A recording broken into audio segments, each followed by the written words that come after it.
Welcome back, guys, to another edition of Sports Talk with D-Mac. I'm yours truly, D-Mac, and I want to talk about our Philadelphia Eagles, who are currently 4-0, right? So, quick recap. Week 1, Philadelphia Eagles went down to Detroit, and I think the game in Detroit had a lot of motivation from their part about what happened in Detroit last year when we played them, completely beating them down 44-6. I mean, it was just a good old fashioned beat down. You know, there's no other way to describe it. So I feel like in that game, the Lions had a lot of motivation to redeem themselves from that game. Also, they were on Hard Knocks. You know, they have a lot of ex-players as coaches, and they're really fiery. The coaches on the Lions staff, I feel like they do a good job of motivating those guys, and I really do think that they'll be a better team this year than past years. They're not the Detroit Lions of old, so I do think they'll have success this year, and they have had some success thus far. But the first game against the Philadelphia Eagles, um, it was kind of back and forth. I know that it started off from a Eagle standpoint. There was a lot of missed tackles, and the Lions kind of came out and tried to assert themselves early on in the game. Doing a lot of running. They got up early in the first quarter and scored. Jared Goff seemed to be playing pretty good, and actually throughout the game, I think he did pretty good. But our Philadelphia Eagles, they just this year is something different about them. They kept fighting. Jalen Hurts kind of put the team on his back in that game with a lot of running. He made some really good throws also. I feel like that was AJ Brown's best game thus far of this year. His coming out party. Jalen targeted him a lot in that game, and it was a pretty good game. It was back and forth. It was a battle, but in the end, the Eagles they were too much talent. Most often times in the NFL, talent will overcome. And I know that's not the only factor in it.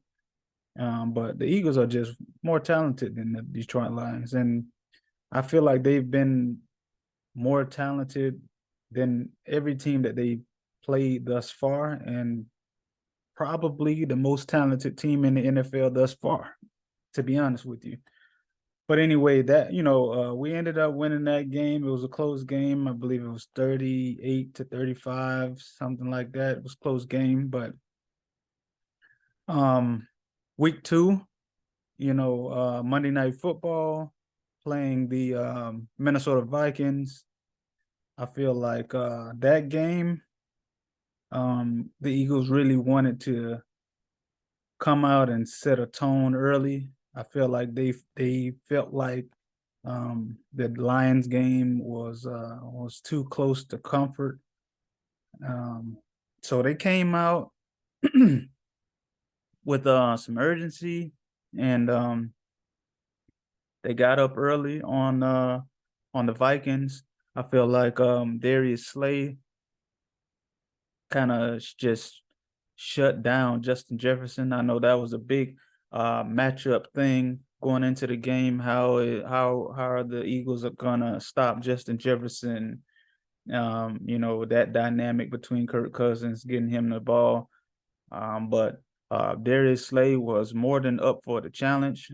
He went out there and he did his thing against probably top Justin Jefferson. He's probably top 5 in the NFL as far as wide receivers go. He's been really good ever since he entered the NFL. I can't take anything away from him. But that defense between Slay and Bradbury back there, Vontae Maddox in the slot, CJ Chauncey Garner Johnson back there at safety. It was just too much for him. This game, I feel like Jalen Hurts didn't do as much running as he did in the Detroit Lions game. He was making some really good throws into tight windows. He did have a really good run, 26-yard touchdown run, where he was just it was pretty impressive, dragging tacklers into the end zone for that touchdown. That was a really impressive run. I feel like Darius Slay, once again, he was super big time in that game, taking away Justin Jefferson with 2 interceptions in that game. He should have had more than 2 interceptions in that game, honestly. Um, Avante Maddox had an interception in that game. Um, it was just an all around better defensive effort, better team effort. They put on a better showing than week one against the Lions. Um, and you know, keeping it rolling from that week week uh week three week three against the Washington Commanders. That was just a complete uh defensive beatdown. The defense took it to Carson Wentz with 9 sacks on Carson Wentz. So, everybody tries to paint these narratives through the media, social media. Oh, Carson Wentz, revenge game, blah, blah, blah. Listen, that defense was up to the challenge. That defense, a lot of those guys on that defense played with Carson Wentz. So they knew his tendencies, they knew his weaknesses. You know, it was no advantage at all for Carson Wentz. Carson Wentz is not at all the Carson Wentz that we knew of in 2017. He's just not that guy anymore. It's sad because I personally loved Carson Wentz when he was Philadelphia Eagle. What he did for the team in 2017, there would be no Super Bowl if it wasn't for Carson Wentz in 2017 because he played unbelievable that year, and not for him getting hurt in the game against the Rams down in California, that was really tragic. But thankfully, Nick Foles did what he did to catapult the team through the playoffs and win that championship in 2017. But the defense, yeah, they just took it to Carson Wentz in that game, man. It was a really good defensive effort. I feel like the defense has just continually gotten better and better and better. I know last year it was a lot of fire Jonathan Gannon and all this type of stuff, but I don't really think that the guy had the talent that he needed. And honestly, our defense, if you're looking at things and being honest with yourself, the defense was not that talented last year, and it hasn't been super talented. It hasn't been where it needed to be or where it needs to be in a couple of years, man. But this year, it's a lot of talent on that defense. Howard Roseman has spent the money to go out and improve that defense, and it's showing big time from the linebackers to the D line to the secondary, all three levels. That defense is much, much improved. And as long as they stay healthy, I don't see many teams being able to deal with that defense. really, really improved defense. I gotta give Howard Roseman his credit. I mean, the moves he made this offseason, unbelievable. Unbelievable. And the team is playing really good. They're gelling really good. The chemistry is there. Looking at post game interviews and seeing how these guys interact with each other in practice, during the game, after the game, you know, different things that they say about each other. They seem to be really gelling together good. And you need that. You really need that to be a good team, to go deep into the playoffs. Honestly, there's a lot of similarities in this team this year. As there were with the 2017 team, as far as the chemistry with the team and the way they connect with each other, and the bonding and the brotherhood, and that matters, man. Yeah, you need talent, and they are talented, but you also need to bond with your teammates. You have to be able to have that chemistry with each other, and it starts with getting to know each other off the field, because when you care about somebody off the field, you'll go harder for them on the field.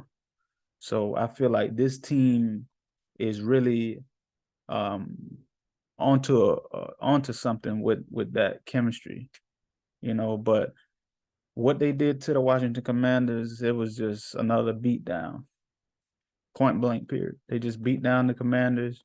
They went in there. It wasn't even close. I'm surprised they even got 8 points. That was just garbage time points, 24-8. Honestly, it should have been worse than 24-8.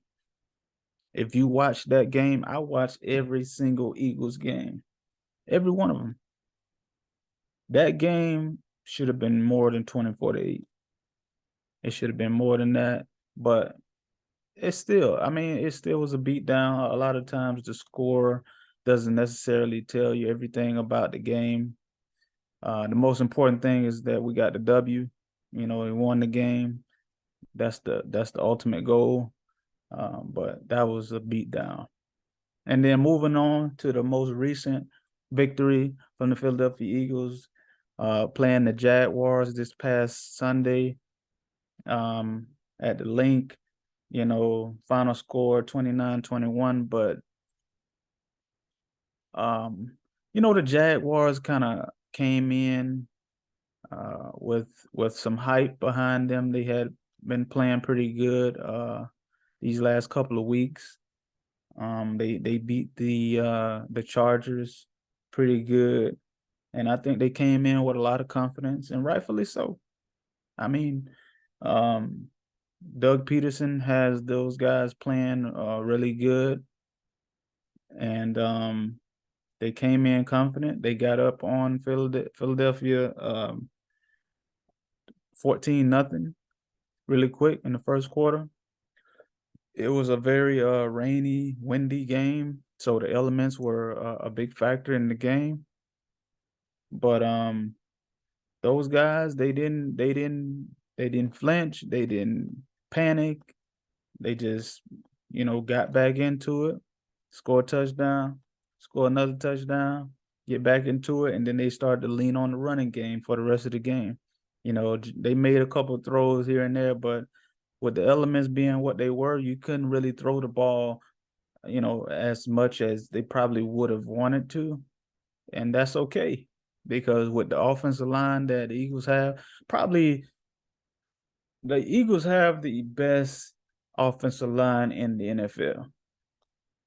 And top to bottom, backups, I mean, you saw it. If you saw the game, that like you could see it for yourself if you actually watched the game, because two of the 5 starters got injured in that game. Jordan Mailata, the left tackle, got injured early.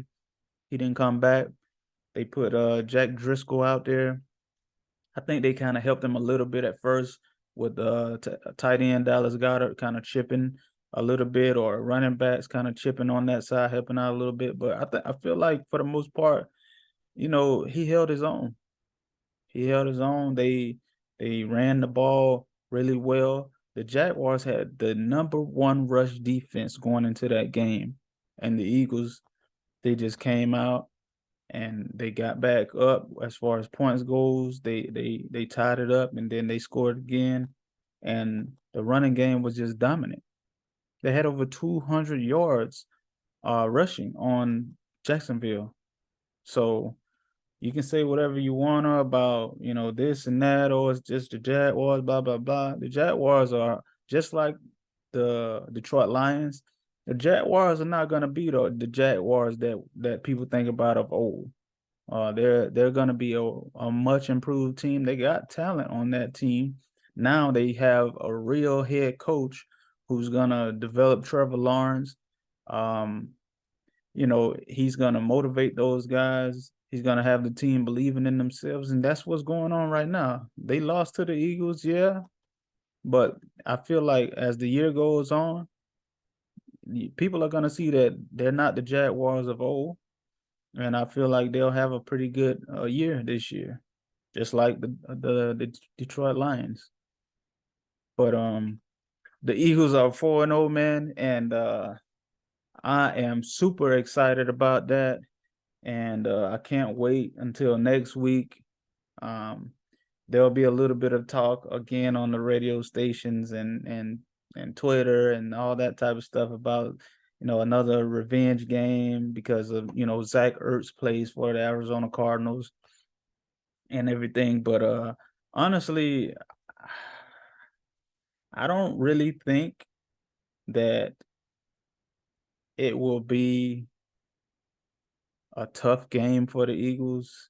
Now, one thing to consider, the Eagles had some players banged up in this past game against Jacksonville, losing two of the offensive linemen, and also Avante Maddox didn't play. Our slot corner did not play against Jacksonville. Hopefully he can come back, and hopefully Jordan Mailata and those guys are healthy.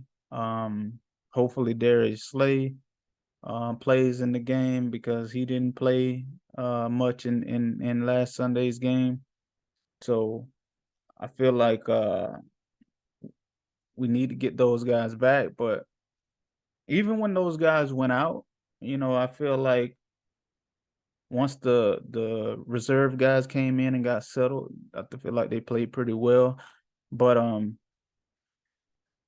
with those guys, it definitely won't be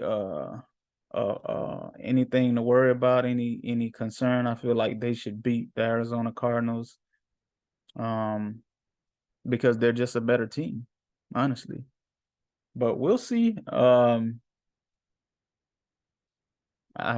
would like those guys that got injured to play, but if not, I'm still confident that the Eagles will pull it out. You know what I mean? So look forward to talking to you guys again. This has been in Sports Talk with your boy D Mac, and I'll catch you guys next time. Peace.